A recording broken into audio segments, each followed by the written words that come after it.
For the 13th year in a row, there will be a celebration of St. Patrick's Day in the Boston area with a showcase of traditional Celtic music. Performances of the St. Patrick's Day Celtic Sojourn will take place March 11th through 15th. To tell us about the lineup is the host of A Celtic Sojourn for WGBH Radio, Brian O'Donovan. Thank you very much for being with us, Brian. Great to be back with you, Chris. Brian, I'm one of your regular listeners. A lot of people out there listen to you regularly, but for someone who doesn't listen to you on the radio and hasn't been to one of these concerts, how would you explain it to them? You know, for me, the best way to explain it is it's a good old-fashioned variety show. You know, what I've done with founding and growing this concert over the years is realize that a lot of people are looking for access. They want to be informed and entertained and somewhat educated as to where this music is coming from, what its roots are and where its currency lies today. And that's what we do. We bring a whole wide variety of musicians and singers and dancers to us and put them together in interesting ways. It's really as simple as that. Well, some of this music is very almost rigorously traditional, and some of it's very adaptive. You have a group called two men, actually, the Murphy Beds. Explain this combination here. Well, it's a great name to begin with, the Murphy Beds. If you ever try to search the Murphy Beds, you can imagine what you get. You get all They're sorts adaptable. Exactly. That's a good way to put it. But they are two guys who have taken what was very, very popular in a pivotal time of the revival of interest in traditional music, which, it might surprise people, really only happened in the late 1960s, early 1970s, where young folks back then, they were young and kind of hippie-like and rock and rollers, said to themselves, oh my God, there's a treasure trove of music here in Irish repertoire. Let's take it and give it that youthful twist.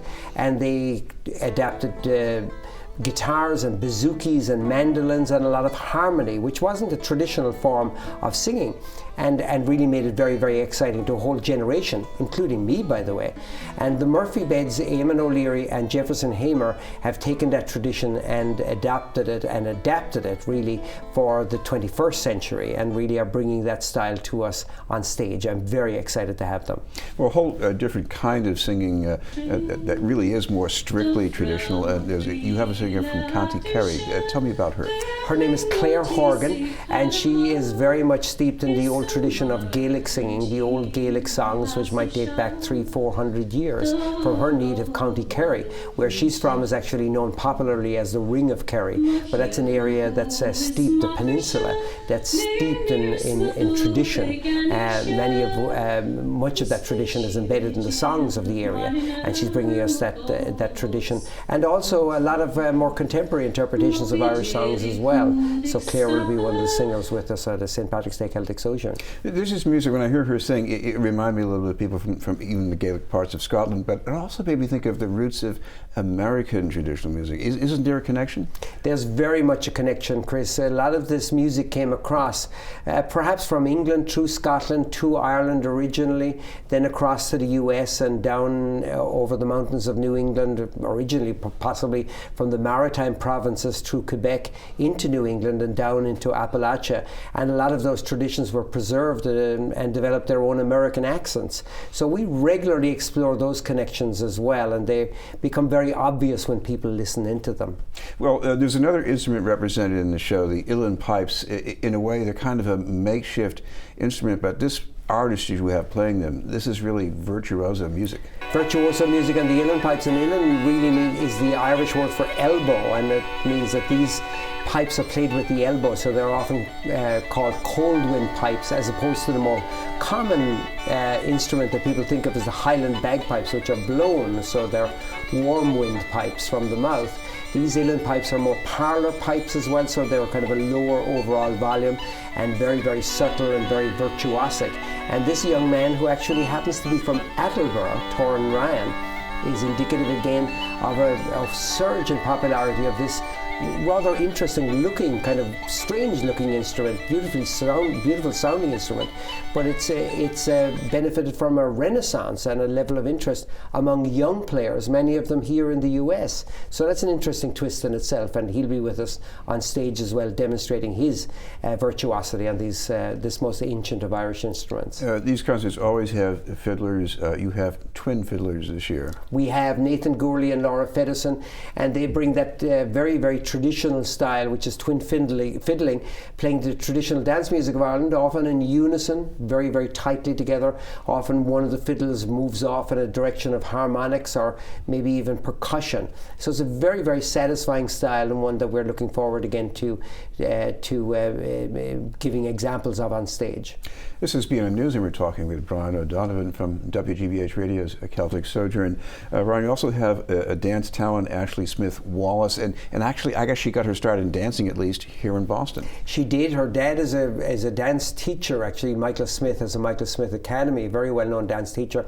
So Ashley is steeped in that, but she also went on to develop a career in theatre and musical theatre. So she's got a lot of talent, and she brings that to the stage with us. She first danced with us just this past December in our Christmas Celtic Sojourn series of concerts, and she made such an impression that we invited her back, and she has invited a young man to join her from New York, Kevin McCormack. So it's going to be a male-female dance team tandem that's going to really shine on the stages around New England.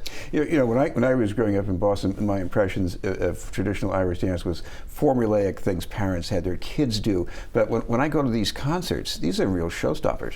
They are showstoppers, and they take their art very, very seriously. You're right, a lot of Irish dancing has been in these kind of school endeavours and, you know, on stage at a St. Patrick's Day concert. But these young people have taken Irish traditional dance, and a lot of this has happened since river dance, and it's developed the level of athleticism and virtuosity that you see in modern dance, in hip-hop or ballet, or some of the more modern dance that's very, very popular now on Broadway, and you see that being applied back to traditional Irish steps. Because one of the things you've been doing since the 1980s with your radio program, you've been sort of creating and expanding an audience for this music and help keep it alive. But what about this idea of taking the leap to doing a live show? I mean, looking back on it now, how do you think that's mattered?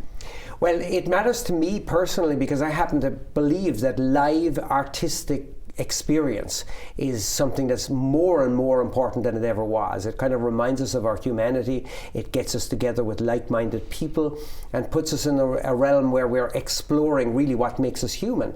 And I know that sounds highfalutin and lofty, but I really believe it strongly. I often say on radio, even though that's my career, that listening on radio or listening to CDs or streaming music is a distant second best to going and seeing it live. And I don't care whether that's jazz. In fact, I encourage people to go outside of their realm of comfort zone, if you will. If you don't think you like classical music, go and see a classical concert. The same with jazz and the same with Irish traditional music. It is best experienced live. You get the communication right from the stage, and you see from the body language and the passion that people are presenting songs or playing tunes or dancing. You just see where this music comes from and how important it is to us as humans. One thing I've noticed that you've worked on at a number of these performances is that you make them inclusive. You know, you take people back to a tradition and you have this shared experience of how we got from that to where we are now.